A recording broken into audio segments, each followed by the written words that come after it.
Hello everyone, welcome back to my channel Anshika vertex school में आप सबका स्वागत है। तो ज्योति की रिक्वेस्ट पे एक वीडियो है आज कि अलाइनमेंट की फीलिंग क्या होती है, उन्होंने पूछा था। और उनकी वजह से थैंक यू सो मच ज्योति कि आपकी वजह से मुझे भी एक टॉपिक मिला कि मैं जिस पे वीडियो बनाऊं। तो मैं आपको बताती हूँ कि अलाइनमेंट की फीलिंग क्या होती है। देखो, अलाइनमेंट एक ऐसा शब्द है, मतलब जिसमें हम बहुत रिलैक्स होते हैं और हम बहुत ईज में होते हैं। जिस तरीके से बचपन में सबने साइकिल चलाई होगी, सबने चलाई होगी, मैंने तो बहुत चलाई है। तो जब हम हवा के डायरेक्शन में साइकिल, कभी आंधी आती थी तो अगर हम हवा के डायरेक्शन में साइकिल चलाते थे ना तो साइकिल अपने आप इजीली चलती थी। बट हवा के उल्टे डायरेक्शन में जब हमने साइकिल चलाई ना तो बड़ी मेहनत लगती थी। वैसे ही अलाइनमेंट की फीलिंग होती है कि जब हम अलाइनमेंट में होते हैं तो हमें ईज, हर एक चीज़ आसान लगती है, हम बहुत अंदर से सेटिस्फाई फील करते हैं। और जब हम अलाइनमेंट में नहीं होते हम बड़ा एंग्जाइटी, डिप्रेशन और मतलब गंदी गंदी वाली फीलिंग में रहते हैं। यूजुअली हम हपड़ तपड़ मचाते हैं। तो 24 घंटे तो कोई अलाइनमेंट में नहीं रह सकता, क्योंकि हर किसी की लाइफ में फैमिली है, किसी की लाइफ में बच्चे हैं, किसी की लाइफ में हस्बैंड है, किसी की लाइफ में जॉब है, बॉस है।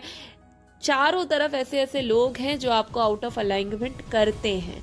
लेकिन स्विच ये होना चाहिए कि अगर आप आउट ऑफ अलाइनमेंट होते हो तो आपको अलाइनमेंट में जाना आना चाहिए। और अलाइनमेंट की फीलिंग बहुत ब्यूटीफुल होती है। जिस तरीके से आपको, बस आपको ये लगता है कि आपको कुछ करना ही नहीं है। अब अलाइनमेंट में आते कैसे हैं? तो अब्राहम कहती हैं कि अलाइनमेंट में आने का एक ही तरीका है, वो चीज़ करो जिससे आपको खुशी मिले। सबसे इजी उन्होंने बोला है अप्रिशिएशन करना। क्योंकि जब हम कोई खूबसूरत चीज़ को देखते हैं ना तो हमारे मुंह से अप्रिशिएशन अपने आप निकलता है, हम उसकी तारीफ पे तारीफ करना शुरू कर देते हैं। अभी मैं आपको बताती हूँ, जैसे एक रोज़ की बात करते हैं, चलो रोज़ की नहीं, हम एक बीच की बात करते हैं। खूबसूरत सा समंदर है, एकदम नीला समंदर है और उसका पानी, उसके बारे में सोचो, देखो तुरंत अंदर एक अच्छी फीलिंग आ रही है। Oh wow, this is so beautiful, लहरें आ रही है, कितना खूबसूरत लग रहा है यार। इसको बोलते हैं एप्रिसिएशन बोलते हैं। और हम इसको, जब हम उसको अप्रिशिएट कर रहे हैं तो हमें अच्छा लग रहा है ना, इसी को अलाइनमेंट बोलते हैं।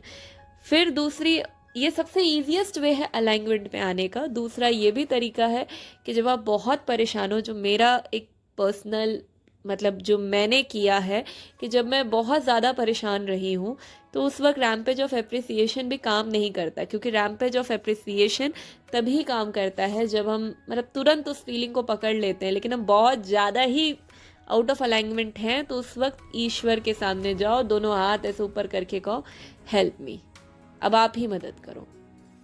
पूजा कर लो या ईश्वर का कोई भजन सुन लो यार, बहुत सुकून मिलता है। और कुछ नहीं तो मेडिटेट कर लो, बहुत शांति मिलती है। और सबसे बेस्ट, और नहीं तो सो जाओ। और जिस चीज़ से आपको खुशी मिले, जब आप वो करते हो ना तो आपको अलाइनमेंट मिलता है। जैसे मुझे वीडियो बना के बड़ी खुशी मिलती है, इसीलिए मैं बनाती हूँ, क्योंकि मुझे अलाइनमेंट मिलता है। मुझे डांस करके अच्छा लगता है तो मैं डांस भी करती हूँ। मुझे खाना बना के अगर अलाइनमेंट मिलता है तो मैं खाना बनाती हूँ। अब्राहम कहते हैं कुछ अच्छा खा के अलाइनमेंट मिलता है तो वो भी कर लो।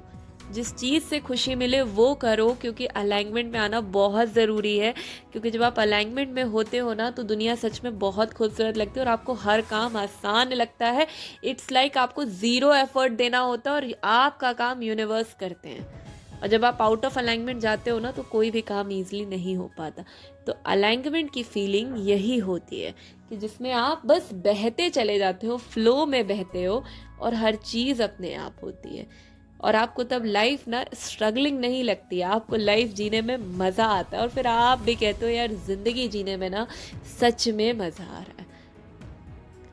तो अलाइनमेंट में आइए और बस ये सोचिए, जब लाइफ में कोई बुरा फेज़ आए और जब एंजाइटी हो, क्योंकि हर किसी की लाइफ में ये सब फेजेस आने ज़रूरी होते हैं। अगर हम ये सोचें कि बहुत ही ऐसे हैप्पी हैप्पी लाइफ चलेगी तो वो भी नहीं पॉसिबल है। बिकॉज कॉन्ट्रास्ट से इंसान ग्रो करता है, कॉन्ट्रास्ट आता है तो इंसान को धीरे धीरे ग्रोथ में हेल्प होती है। तो कॉन्ट्रास्ट आना भी बहुत ज़रूरी है। और अगर बहुत ईज़िली लाइफ चलेगी तो भी आप बोर हो जाओगे। तो बोर मत हो, अलाइनमेंट में आओ और देखो आपकी लाइफ में कितनी मैजिकल अनफोल्डिंग होती है, आपको खुद बहुत अच्छा लगेगा। और जो ज्योति आपका क्वेश्चन था कि मुझे पढ़ाई करके मतलब खुशी मिलती है, तो बिल्कुल पढ़ो यार, मुझे बुक्स पढ़ के बड़ी खुशी मिलती है, सेटिस्फैक्शन मिलता है, शांति मिलती है। तो मैं उससे अलाइनमेंट में ही तो आ रही हूँ। जो काम करने से खुशी हो वो करो, तो उसी को अलाइनमेंट बोलते हैं। अलाइनमेंट की फीलिंग बस यही है। अब्राहम तो ये भी कहती हैं कि पैसा खर्च करने से पहले भी अलाइनमेंट में आओ, क्योंकि जब हम आउट ऑफ अलाइनमेंट जाके पैसा खर्च करते तो हमको डर लगता है, अरे पैसा आएगा कि नहीं आएगा। तो अलाइनमेंट में रहिए और ऊपर वाले से कनेक्ट रहिए, तभी लाइफ बहुत ब्यूटीफुल होगी। तो आई होप आपको ये वीडियो समझ आई हो, and thank you so much. मिलती हूँ आपसे नेक्स्ट वीडियो में। Thank you.